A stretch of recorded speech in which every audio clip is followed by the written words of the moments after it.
السلام عليكم. هلو everyone، كيفكن حبايبي؟ اليوم راح ناخذ يونت 10 تكنولوجي.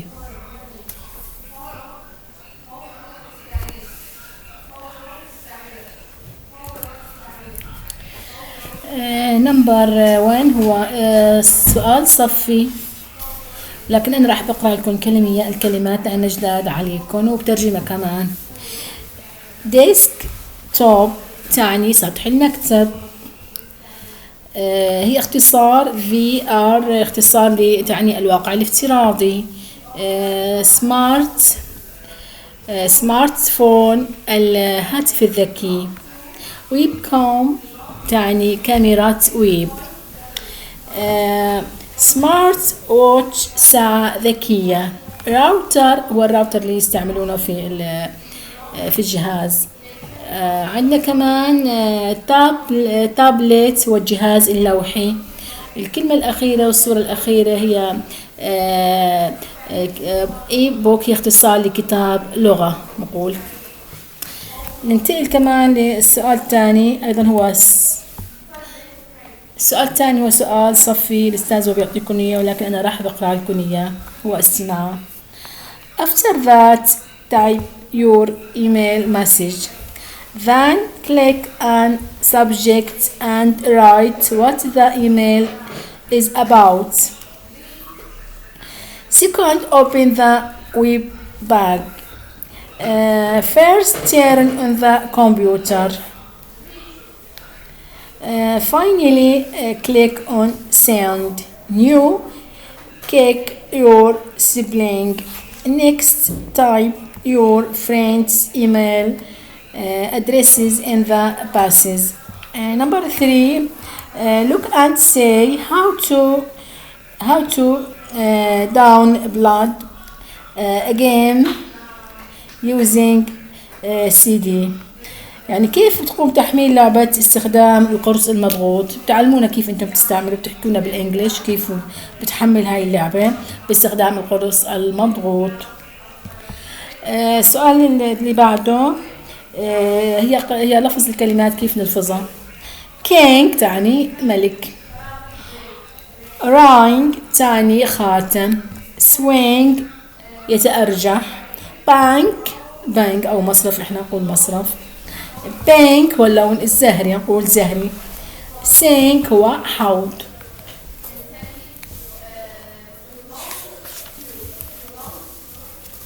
ننتقل حبايبي لنمبر 4 ask and answer. اسأل وأجب. هذول الأسئلة لازم تحفظوها كتير مثل اسمكم. كل ما حفظت هاي الأسماء بتساعدك على التحدث وعلى القراءة وبتصير كتير شاطر بالجمل كمان. How often do you use your computer؟ كم غالبا تستخدم كمبيوترك؟ شو بتجاوبوا؟ I use 2 hours a day. استخدمه ساعتين. What do you use it for؟ لما تستخدمه؟ I play games and I sometimes do my homework. أحيانا أنا ألعب الألعاب وأحيانا أكتب وظيفتي.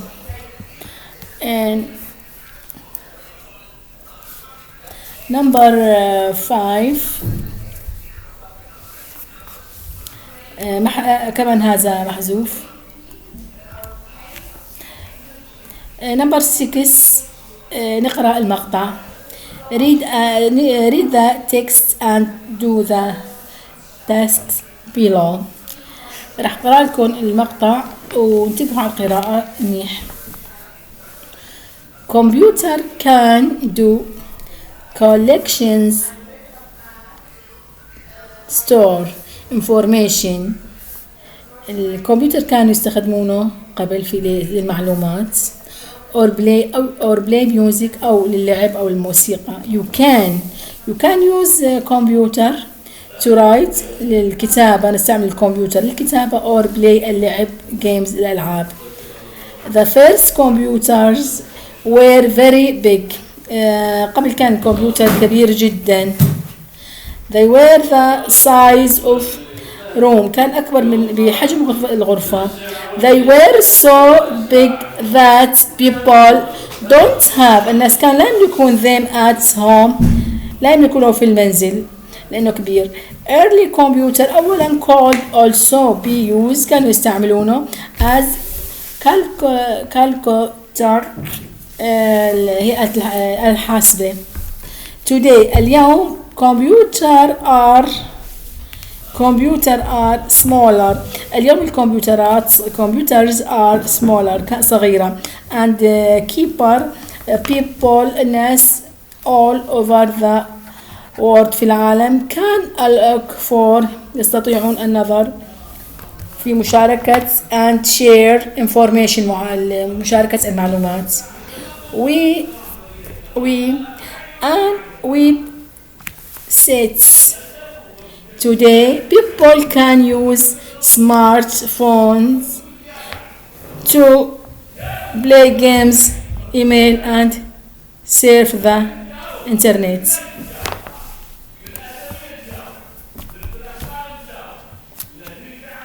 choose or B نختار الإجابة الصحيحة. computer number 1 computer can do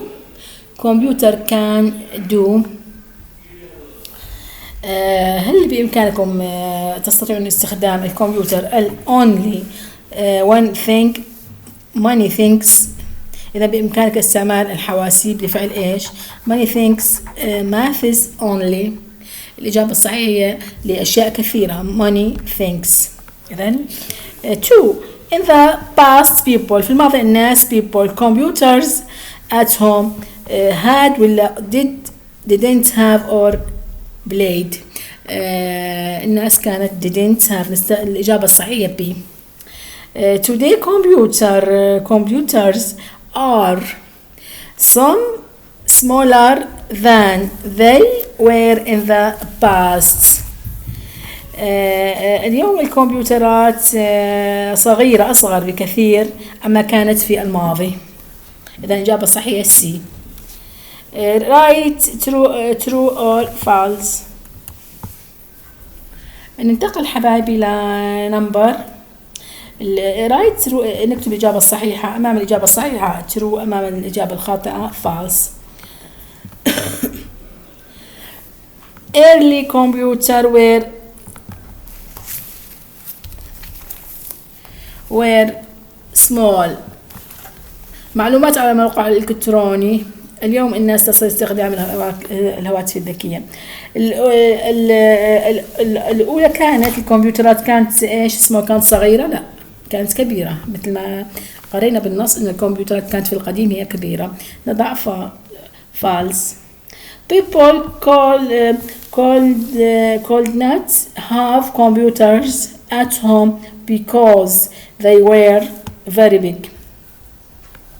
اليوم الناس تستطيع استخدام لا تستطيع استخدام الهواتف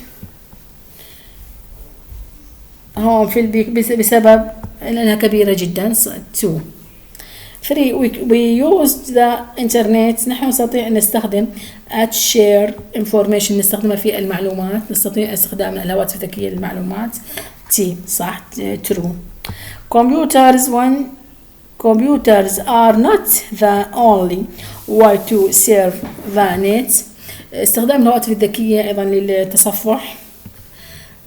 T true نستخدم true. خلصنا نمبر 37. ننتقل للصفحة حبايبي 38. عنا كما تعرفون let's learn تعالوا نتعلم. القاعدة هم تحكي عن فعل الأمر turn on the computer شغل الكمبيوتر. إذن هنا فعل الأمر. click on the icon انقر على الأيقونة.